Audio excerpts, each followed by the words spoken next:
A new generation, 2 new games, endless new possibilities. Pokemon Sun and Moon, the newest additions to the main series Pokemon games lineup.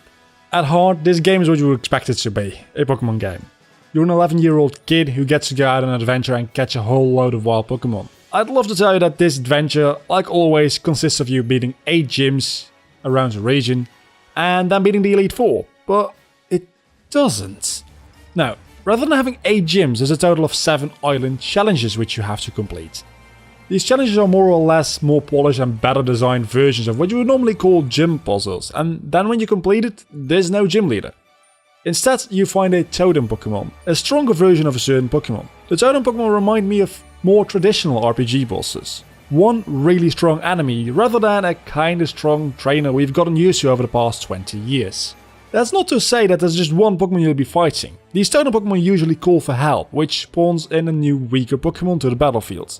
Sometimes those weaker Pokemon are just a minor annoyance, but sometimes they can actually cause issues.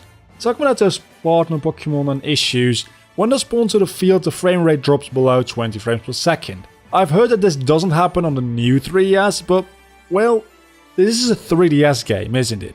So it should work properly on any 3DS you play it on. Anytime there's more than 2 Pokemon on screen in battle, the frame rate just dips below unacceptable numbers. Which annoys me even more because the whole game looks so damn good and it never really drops frames outside of battle. Not even in the animated cutscenes. I honestly wouldn't have imagined that there would be a game that generally runs better and looks better than Pokemon Omega Ruby and Alpha Sapphire still being on the 3DS. But this game, outside of the battle issues, does it. It looks absolutely great in every way. It's not just the graphics, but it's the world design itself as well. All the towns and cities you visit have a certain character. By entering these new places, you feel like you're moving to new terrain. Something that you've never seen before, rather than just moving on to the next city. The trials are also not located in the cities, but rather on the routes between the cities, making those routes feel actually useful rather than places between things you go to. The only issue I have with this world is that it's too obviously based on Hawaii. I mean, yeah, Kalos was based on France, and you can definitely notice it every now and then, but it wasn't this in your face. Unova was based on New York City, but honestly, you didn't notice all that much. This is way too obvious. The world design itself isn't a big issue, but it's the names given to things that annoy me to no extent. The story of the game, which I won't discuss in detail here, takes a huge amount of time to actually get started. I played for roughly 12 hours before I even felt the fact that there was any kind of story going on. And even then, they mostly rushed through it to get you back to do your island challenges as quickly as humanly possible. I know that is more or less how Pokemon games are, but it can't be that hard to build up a story and connect it more to the game itself rather than it being the chunk of the game you need to get done. I mean, come on. For all the things Gen 5 did wrong, it had a good story and it was also told in a good way.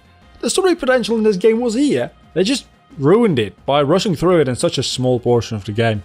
Around the part the story starts to take off, the game also has an insane difficulty spike. Most of the game has a pretty normal level curve, but all of a sudden things get ridiculously hard here. I could maybe excuse that as some way to show how strong your enemies are compared to you being an 11-year-old kid, but the story isn't there to support this, so I'm just going to be complaining about the bad level curve. That's the basic picture of the whole game, really. The thing that impressed me the most about this game are the things that we will probably forget as time goes on. Things that will hopefully stay around as much as possible. Things like, the games are set 12 hours apart, so if you're a day player but you want a game to play at night, or the other way around, you go get Pokemon Moon, and the clock will be 12 hours offset from real time. If you prefer the game time to keep up to date with real world time, you get Pokemon Sun. It's a really nice addition which makes the choice of getting either one game or the other actually different depending on your own personal playstyle. HMs are also finally a thing of the past. There's a special item now which lets you summon certain Pokemon instead of you having to teach a useless and permanent move to one of your Pokemon. After every battle you get the opportunity to care for your Pokemon, which gets rid of status effects. It's kinda overpowered to be honest, but it's a nice addition for people who want the game to be just a little bit easier. After fighting a Pokemon once, you know that type and the game tells you what moves are gonna be not very effective, just effective, super effective, or will have no effect at all. The menus for learning new moves have also been improved. If you don't want to learn a new move, you just say, give up on learning move.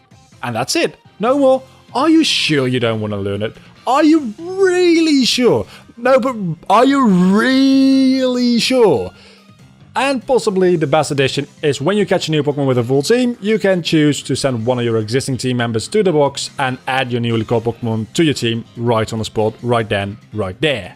All things considered, Gen 7 is to Gen 6, what Gen 2 was to Gen 1.